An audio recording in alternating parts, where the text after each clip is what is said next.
Good morning friends, আবার একটা সকাল সকাল ব্লগ নিয়ে চলে এলাম তোমাদের কাছে। আজকে দেখো বড় মেয়ে স্কুল বেরাচ্ছে, সেই সময় থেকে আমার ব্লগটা স্টার্ট করেছি। ও তো বেরিয়ে গেল, এবারে ছোটো জনের পালা। ছোটো জনকে তুলে স্কুল পাঠাতে হবে। যাই হোক, রেডি ফেডি করিয়ে দিলাম। দেখো এবার বাবার সাথে বেরিয়ে যাচ্ছে। ওই দেখো স্কুটি করে বেরিয়ে যাচ্ছে সোজা। এবারে ছোটো মেয়েও চলে গেল। এবারে আমার একটু চা খেতেই হবে। সকাল সকাল একটু চা না খেলে যেন একদম গাটা ম্যাজ ম্যাজ করে। আমার 12 মাসে চাটা একটু ভালো লাগে সকাল সকাল খেতে। তো দেখো আমি চটপট করে চা দিয়ে বিস্কুটটা খেয়ে নিচ্ছি, কারণ এবারে ঘর গোছাতে হবে। তো সমস্ত ঘর এখন ওলট পালট সব কিছু আমাকে গোছাতে হবে, পরিষ্কার করতে হবে। তো চলো লেগে পড়ি, মর্নিং থেকে শুরু। তো প্রচণ্ড গরমে চুলটা আগে আমি বেঁধে নেবো। জানলা দিয়ে দেখতে পাচ্ছ কত রোদ আসছে সকাল সকাল। চায়ের কাপটা আগে তুলে নিয়ে রেখে দিয়ে আসবো, তারপর বিছনা গুছাবো। দেখো বিছনা গোছাতে চলে এসেছি। বিছনাটা চটপট করে গুছিয়ে নিয়ে অন্য কাজগুলো সারতে হবে। অনেকে মনে করে ঘরে কোনো কাজই থাকে না, ঘরের বউরা আর কি কাজ করে, সারাদিন তো ঘরেই থাকে। কিন্তু ঘরে যে একটার পর একটা কাজ বেরিয়েই যায়, তা কে আর বোঝে? যে ঘরের কাজ করে সেই বোঝে।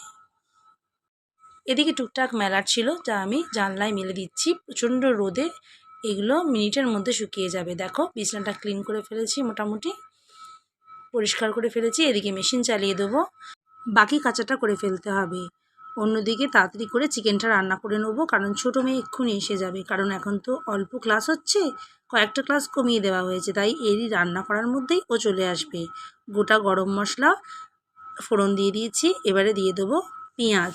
হালকা করে পেঁয়াজটা একটু ভাজা ভাজা হয়ে গেলে চিকেনগুলো আর মশলাগুলো দিয়ে ভালো করে কষিয়ে নেব। দেখো আমি এক এক করে মাংস মশলাগুলো সব দিয়ে ভালো করে নাড়াচাড়া করে ভালো করে একটু কষিয়ে নিচ্ছি। একটু কষিয়ে নেবার পর এর মধ্যে আমি আলু অ্যাড করে দেবো। অনেক সময় আমি মাংসের সাথে মশলাগুলো মাখিয়েও রাখি, আজকে একদম টাইম ছিল না বলে আর মাখাতে পারিনি। তোমরা মাখিয়ে রাখলেও বেশ ভালো হবে। এর সাথে অ্যাড করে দেবো টমেটো, আর দিয়ে দেবো এর মধ্যে কাঁচা পেঁপে। ভালো করে একটু কষিয়ে নিতে হবে। আর দেবো কাঁচা লঙ্কা আর ক্যাপসিকাম কুচি।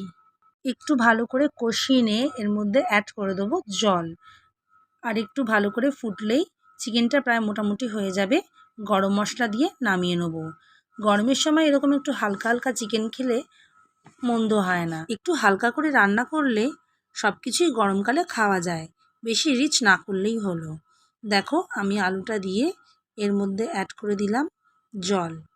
ফুটলে গরম মশলা দিয়ে নামিয়ে নেব। ঘড়ির কাঁটা ঘোরার সাথে সাথে আমার রান্নাও প্রায় কমপ্লিট। এবারে চিকেনটা আমি একটা আলাদা পাত্রে ঢেলে নেব। ওদিকে রিধিমা আসার টাইমও হয়ে গেছে, চলো দেখি রিধিমা আসছে কি না। তো দেখো রিধিমা ওর বাবার সাথে সিঁড়ি দিয়ে ওপরে উঠছে, আর আমাকে কি যেন বলছে। বুঝতে পারছে যে মা ভিডিও করছে, তাই একটু বলছে মা আমি হাই করব। আমি বললাম ঠিক আছে করো। ও দেখো তোমাদের সকলকে কি বলতে চাইছে, হাই বলছে, গুড মর্নিং বলছে, কত কিছু বলছে। এবারে ওকে একটু ফ্রেশ করিয়ে দেবো আর একটু লেমন জুস দেবো। তো দেখো আমি লেমন জুস ওকে দিয়ে দিয়েছি খেতে। তো লেমন জুস খাওয়ানোর পর একটু বসে নিয়েও স্নান করে নেবে, ভাত খাইয়ে দেবো। তারপর নিজেও চান করে খাওয়া দাওয়া সেরে ফেলতে হবে। বড় মেয়ে ঢুকবে তাড়াতাড়ি দুপুরবেলা, কারণ ওরও তাড়াতাড়ি ছুটি। তো গাইস আমার ব্লগগুলো কেমন লাগছে আমাকে একটু জানিও, আর আমার চ্যানেলটাকে সাবস্ক্রাইব করে দিও। তো আমি এখন মেয়েকে আনতে যাচ্ছি কোচিং থেকে। আজকের ব্লগটা এই অবধি, টাটা বাই বাই।